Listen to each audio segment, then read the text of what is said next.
सकता है तो उसका असर सिर्फ ईरान तक सीमित नहीं रहेगा, पूरा मिडिल ईस्ट अस्थिर हो सकता है।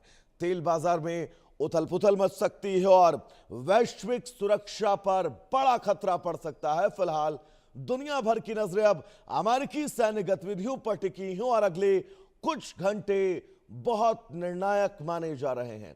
इस मुद्दे पर करेंगे चर्चा, जुड़ेंगे हमारे साथ खास मेहमान। लेकिन इन मेहमानों के जुड़ने से पहले जो तस्वीर और जो खबर है, क्या वो खबर ईरान के विनाश का कारण बनने वाली है? खबर क्या, अगर मैं इसका बात करूं तो दरअसल अमेरिकी E-3C सेंट्री विमान सक्रिय हुए हैं।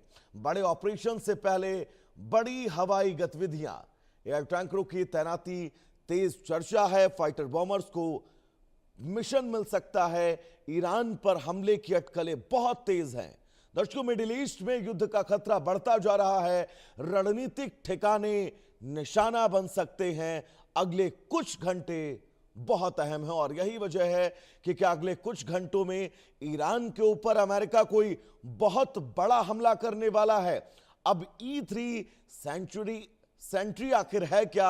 अगर मैं इसकी बात करूं तो E-3C सेंट्री एक एयरबॉर्न कमांड एंड कंट्रोल विमान, इसे उड़ता हुआ कमांड सेंटर भी कहा जाता है। आसमान से ये पूरे युद्ध क्षेत्र पर नजर रखता है, दुश्मन की गतिविधियों का रियल टाइम डेटा जुटाता है और यही वजह है कि अब माना जा रहा है बहुत मुश्किलें हैं ईरान के लिए। हमारे साथ कर्नल टीपी त्यागी साहब जुड़े हुए हैं। सर, बहुत स्वागत है आपका इंडिया न्यूज पर। त्यागी जी, डोनाल्ड ट्रंप की वो धमकी जब उन्होंने कहा है कि या तो आप सरेंडर करिए या तो गंभीर परिणाम भुगतने के लिए तैयार रहिए, और उस बीच हवा में उड़ते ये विमान, क्या संदेश है? जी, अगर पुराने हिसाब से देखा जाए तो E-3 सेंट्री ये जो एयरक्राफ्ट है, ये अमेरिका का सबसे ज्यादा कॉस्टली इंटेलिजेंस, रिकॉनाइसेंस और सर्विलेंस वाला एयरक्राफ्ट है। ये एयरक्राफ्ट ही नहीं है, ये कमांड एंड कंट्रोल सेंटर है जी। और इसके अंदर खास तौर में एक रोटेटिंग रडार डोम लगा होता है और वो रोटेटिंग रडार डोम का जो रेंज है वो करीब 375 किलोमीटर है। 4 इसमें टर्बो फैन इंजन होते हैं। जी। इसकी सबसे बड़ी खासियत ये है कि ऑल वेदर ऑल एल्टीट्यूड, यानी कि वेदर खराब हो या अच्छा हो, इसकी सर्विलेंस जारी रहेगी। एल्टीट्यूड यानी कि ऊंचाई कम हो या ज्यादा हो, इसकी सर्विलेंस जारी रहेगी। पृथ्वी के ऊपर कई स्फीयर होते हैं एटमॉस्फेयर के। पहला होता है ट्रोपोस्फीयर, दूसरा होता है स्ट्रेटोस्फीयर। स्ट्रेटोस्फीयर 50 किलोमीटर तक होता है। उस पूरे स्ट्रेटोस्फीयर तक ये अपनी सर्विलेंस कर सकता है। इस एयरक्राफ्ट को जनरली तब इस्तेमाल किया जाता है जब अटैक कहीं पे करना हो, जैसे जब इराक के खिलाफ डेजर्ट स्टॉर्म ऑपरेशन को किया गया था तब इसको इस्तेमाल किया गया। और 28 फरवरी को जब ईरान के ऊपर अटैक किए गए, उस समय इनके 6 विमान थे E-3 सेंट्री के। एक जर्मनी में डिप्लॉय किया गया, एक इंग्लैंड में डिप्लॉय किया गया, एक सऊदी अरबिया में डिप्लॉय किया गया। ऐसे वो 6 डिप्लॉय किए गए थे। अब E-3 सेंट्री एयरक्राफ्ट का डिप्लॉय करना, जो एक airborne early warning and control system तो है ही, एक कमांड एंड कंट्रोल सेंटर भी है। यानी कि ये बैटल फील्ड की रियल टाइम इंफॉर्मेशन आपको प्रोवाइड करता है और इसको इस्तेमाल जनरली अटैक के समय किया जाता है। यानी ये अंदाजा लगाया जा सकता है कि अमेरिका शायद अब ईरान के ऊपर कोई बड़ा एक्शन लेने वाला है।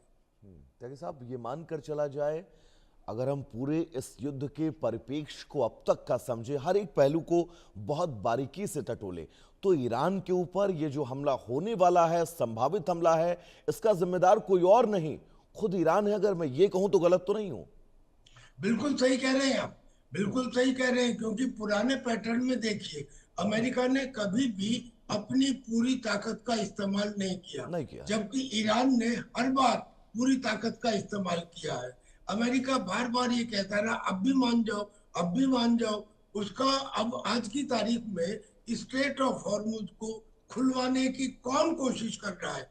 आप किसी से पूछ लीजिए, कॉमन सेंस कहती है कि कुछ भी हो, कोशिश तो अमेरिका कर रहा है कि स्ट्रेट ऑफ हॉर्मुज खुला रहे, चाहे उसी की वजह से बंद हुआ हो, लेकिन वर्तमान में खुलवाने के ऊपर लगाए अमेरिका। और उसे बंद करने पे और रोकने पे कौन लगाए? वो है ईरान। और रोकना तो रोकना, रोकने के साथ साथ वो अटैक कर रहा है, और उन रूट के ऊपर अटैक कर रहा है जो उसका रूट नहीं है।